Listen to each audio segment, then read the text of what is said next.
নমস্কার। জয় দেবাদিদেব মহাদেবের জয়। আজকের এই পবিত্র পর্বে আমরা আলোচনা করব কন্যা রাশির পূর্বজন্মের গোপন রহস্য নিয়ে। কন্যা রাশির জাতক জাতিকারা, তোমরা কি কখনো ভেবেছ কোনো জায়গায় পা রাখতেই মনে হয় এ তো আমি আগেও এসেছি? কোনো অচেনা মানুষকে দেখে হঠাৎ বুকটা ভরে ওঠে পরিচিত অনুভূতিতে? এই সবই তোমাদের পূর্বজন্মের স্মৃতি, যা রাহু, শনি আর অন্যান্য গ্রহের মাধ্যমে তোমাদের কাছে ফিরে আসছে। আজ আমি সহজ ভাষায় ধাপে ধাপে খুলে বলবো কিভাবে এই গ্রহরা তোমাদের পূর্বজন্মের কর্মফলের গল্প শোনায়। শুরু থেকে শেষ পর্যন্ত মন দিয়ে শোনো, কারণ এই জ্ঞান তোমার বর্তমান জীবনের অনেক জটিলতার চাবিকাঠি হয়ে উঠবে। তাহলে চলো মহাদেবের আশীর্বাদ নিয়ে শুরু করি। প্রথমেই জেনে নিন, কন্যা রাশি মানে বুধ গ্রহের রাজত্ব। এই রাশির জাতক জাতিকারা অত্যন্ত বাস্তববাদী, পরিষ্কার পরিচ্ছন্নতা ভালোবাসেন এবং জীবনের প্রতিটি কাজ পরিকল্পনা করে এগোন। কিন্তু এই সব কিছুর পিছনে লুকিয়ে আছে পূর্বজন্মের গভীর রহস্য, যা আপনার জীবনকে প্রভাবিত করে চলেছে। জ্যোতিষশাস্ত্র অনুসারে আপনার কুণ্ডলিতে যদি রাহু চতুর্থ, অষ্টম অথবা দ্বাদশভাবে অবস্থান করে, তাহলে পূর্বজন্মের স্মৃতি স্বপ্নের মাধ্যমে আপনার কাছে আসতে পারে। উদাহরণ দিই, আপনি স্বপ্নে এমন কোনো জায়গা দেখেন যেখানে কখনো পা রাখেননি, কিন্তু মনে হয় যেন খুব চেনা। এটাই পূর্বজন্মের অসমাপ্ত কাজের সংকেত। অনেক কন্যা রাশির জাতক জাতিকা বলেন, ছোটবেলা থেকেই প্রকৃতির সেবা করার বা ঈশ্বরের প্রতি গভীর ভক্তির টান অনুভব করেন। এর পিছনে কারণ হল, পূর্বজন্মে আপনারা সম্ভবত নিম্নবিত্ত পরিবারে জন্মেছিলেন, ঋণের ভার নিয়ে চলে গিয়েছিলেন, কিন্তু ক্ষমতা থাকা সত্ত্বেও দায়িত্ব পালন করতে পারেননি। ফলে এই জন্মে কঠোর পরিশ্রম, বাধা বিপত্তি এসে দাঁড়ায়, যাতে আপনি সেই অসমাপ্ত কর্ম শোধ করতে পারেন। এবার আসছি সন্তানের ব্যাপারে একটা গভীর রহস্যের কথায়। যদি তোমার কুণ্ডলিতে রাহু লগ্নে বা পঞ্চম ভাগে বসে থাকে, তাহলে বুঝতে হবে পূর্বজন্মের সন্তানের প্রতি তোমার মনোভাবটা খুব একটা ইতিবাচক ছিল না। হয়তো অবহেলা করেছিলে অথবা দূরত্ব রেখে চলেছিলে। এর ফলস্বরূপ এই জন্মে সন্তান লাভে বাধা আসে, হয় শারীরিক সমস্যা, নয়তো বড় হয়ে গেলে তারা দূরে সরে যায়। আমি অনেক কন্যা রাশির জাতক জাতিকাদের কাছে শুনেছি, তার বলেন, আমার সন্তানের সঙ্গে সম্পর্কটা কেন এত অদ্ভুত লাগে। উত্তরটা লুকিয়ে আছে পূর্বজন্মের সেই কর্মে। কিন্তু চিন্তার কিছু নেই। এখন থেকে যদি তুমি সন্তানের প্রতি আরও যত্নশীল হও, ভালোবাসা দেখাও, তাহলে পুরনো কর্মফল ধীরে ধীরে মিটে যাবে। এবার আসি শিক্ষা আর পেশার কথায়।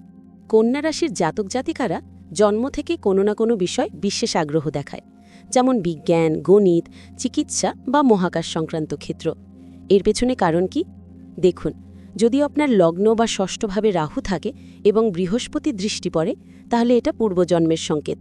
হয়তো আগের জীবনে আপনি শিক্ষক ছিলেন বা উচ্চ পদে কাজ করেছেন, কিন্তু সেই পথকে অস্বীকার করলে এই জন্মে মনে একটা অসন্তোষ থেকে যায়। উদাহরণ দিই, যদি দশমভাবে বৃহস্পতি থাকে, তাহলে পূর্বজন্মে শিক্ষাদান বা জ্ঞান বিতরণের কাজ করেছেন। এই জন্মে সেই পথে না গেলে পরবর্তী জীবনে বাধা বাড়তে পারে। আবার রাহু শনির যোগ থাকলে আগের জীবনে পেশা উন্নত ছিল, কিন্তু শনি ক্ষতিগ্রস্ত হলে এখন কৃষি বা কায়িক শ্রমের কাজে যেতে হয়। রাহু রবির যোগ হলে পূর্বজন্মে উচ্চ পদে ছিলেন। এই সংকেতগুলো জেনে নিজের কেরিয়ার বেছে নিন। গ্রহের ইঙ্গিত মেনে চললে জীবন সহজ হয়, সাফল্য আসে। ভগবানের কৃপায় সঠিক পথ দেখানো হয়। পূর্বজন্মের আর একটি গোপন রহস্য হল বেদনা বহন করা। যদি রাহু আর শনির মধ্যে সম্পর্ক থাকে, তাহলে পূর্বজন্মের কষ্টগুলো এই জন্মে চলে আসে, যেমন অসম্পূর্ণ কোনো কাজ, ঋণের বোঝা অথবা সমাজের প্রতি দায়িত্ব ত্যাগ করা। ফলে এখন পরিশ্রম করতে হয় অনেক বেশি, আর সাফল্য আসতে দেরি হয়। কিন্তু এই কষ্টই তোমাদের শক্তিতে পরিণত করতে পারে। কন্যা রাশির জাতক জাতিকারা আধ্যাত্মিকতায় অসাধারণ দক্ষতা রাখেন, কারণ এটা পূর্বকর্মের রূপান্তর। তোমরা সহজেই ঈশ্বরের সঙ্গে সংযোগ স্থাপন করতে পারো, প্রকৃতির সেবায় আনন্দ অনুভব করো। এই শক্তিকে কাজে লাগাও। এবার আসুন কিছু সহজ প্রতিকারের কথা বলি, যাতে পূর্বজন্মের সেই রহস্যগুলো ধীরে ধীরে মিটে যায় এবং আপনার জীবন আরও সহজ হয়ে ওঠে। প্রথমত, প্রতিদিন সকালে মহামৃত্যুঞ্জয় মন্ত্র জপ করুন। মন্ত্রটি হল ওং ত্রয়ম্বকম যজামহে সুগন্ধিং পুষ্টিবর্ধনম উর্বারুকমিব বন্ধনান মৃত্যুর মুখ্যীয় মা অমৃতাৎ।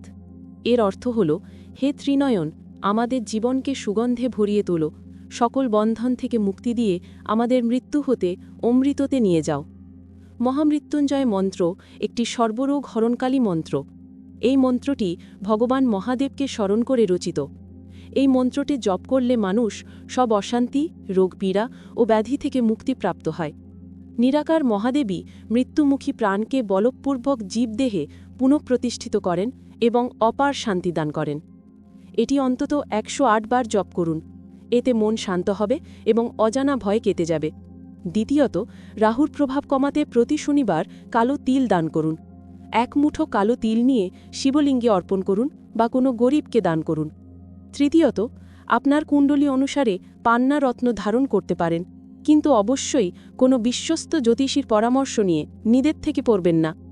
আর সবচেয়ে গুরুত্বপূর্ণ কথা, পূর্বজন্মের কর্ম বুঝে এই জীবনে নিজের দায়িত্ব ঠিকমতো পালন করুন।